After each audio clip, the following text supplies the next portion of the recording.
हरे कृष्णा। आज कुछ कर्म की जो पापमय कर्म है उसका फल के बारे में, कुछ कैसा उससे मुक्ति मिल जाएगा कि प्रायश्चित के बारे में, ये सब बारे में थोड़ा से संक्षिप्त चर्चा करने के लिए चाहते हैं। इसलिए सब पूरा वीडियो आपको देखना है। ये कर्म वास्तव में 3 तरीके के कर्म होता है।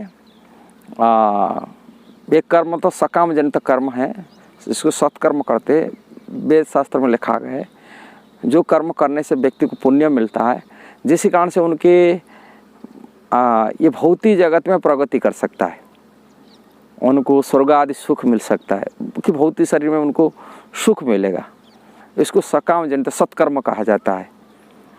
दूसरी कर्म होता है जो विकर्म, ठीक उल्टा, सत्कर्म की उल्टा कर्म, जिसको पापमय कर्म कहा जाता है।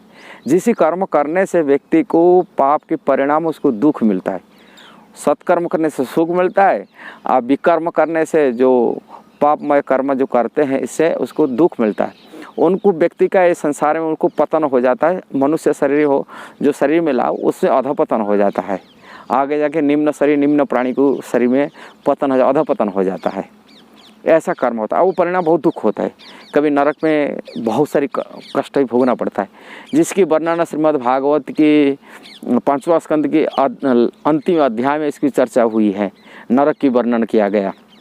ऐसा ही ब्रह्म विवर्तमान नरक की वर्णन है। अलग अलग पुराण में नरक की वर्णन है। बहुत सारी नरक की ऐसे वर्णन है। अलग नरक में क्या क्या दंड मिलता है, वो दंड विधान की वर्णन, कौन सा पाप करने से कौन सा दंड मिलता है। ये बहुत सारी, ये संसार में जो रहा, ये पाप से बचना बहुत कठिन हो जाता है, कितना दुखदायी होता है। इसलिए ये कर्म होता है जो विकर्म, इसको दंड विधान करता है। तीसरा एक कर्म कहा जाता है अकर्म कहा जाता है, जो कर्म करते हुए भी कर्म माना नहीं जाता है। वो है कृष्ण भावनामूर्त कर्म, भगवान श्री कृष्ण के प्रति में किया गया कर्म, अपने के लिए नहीं। कारण वो अपना कर्म को छोड़ करके, से अच्छा कर्म हो बुरा कर्म हो, दोनों कर्म को त्याग करके जो भगवान श्री कृष्ण की शरण में जाने वाला जो कर्म होता है उसको कहते हैं अकर्म। कृष्ण के प्रीत्यार्थ है, उसको भक्ति भी कहा जाता है। कृष्ण प्रीत्यार्थ कर्म, ये जो कर्म है, यहाँ मैं सत्कर्म कृष्ण प्रीत्यार्थ कर्म बारे में चर्चा नहीं करने, मैं यहाँ चर्चा करने के लिए जाता हूँ विकर्म। जो विकर्म है इतना खतरनाक होता है, व्यक्ति को बहुत, ये विकर्म करने वाला व्यक्ति की और विकर्म कराने के लिए प्रोत्साहन मिल जाता करता है। एक पाप से 1000 पाप करने के लिए तैयार हो जाता है।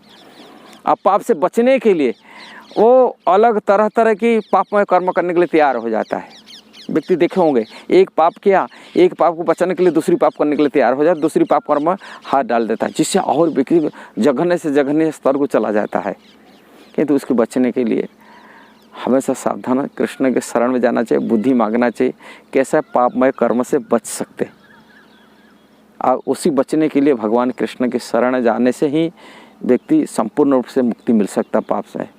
किंतु पाप करने वाले व्यक्ति यदि अनुताप कर लेता है, मेरा गलती हो गया, कर मैं किया है, मेरा ये गलती है, और अनुताप करके और दोबारा कर्म करने के लिए, पापमय कर्म करने के लिए प्रयास न रख करके सावधान बरताता है, अनुताप व्यक्ति अनुताप करने वाला, उनके आधा पाप खत्म हो जाता है।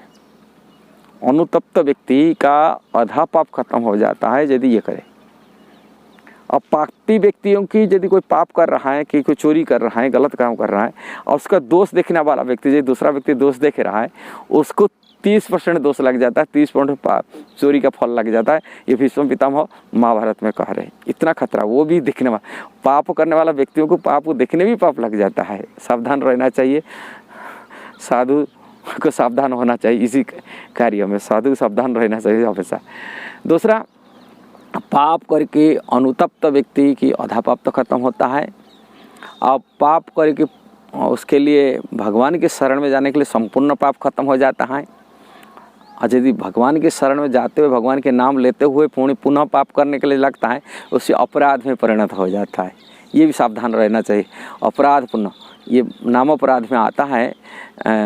7वां नंबर पता करते हैं, नाम बलात् पाप वृद्धि, नाम की बल पर पाप करना, ये अपराध। अब अपराध होने से पुण्य और भक्ति में प्रगति नहीं कर सकते। इसलिए पाप तो हो जाता, कभी कभी गलती हो जाता है, पाप में हो जाता है। भक्तों के हृदय में भगवान उसका कलमश को नाश कर लेते हैं, हृदय में बैठे हुए भगवान खत्म कर देते हैं।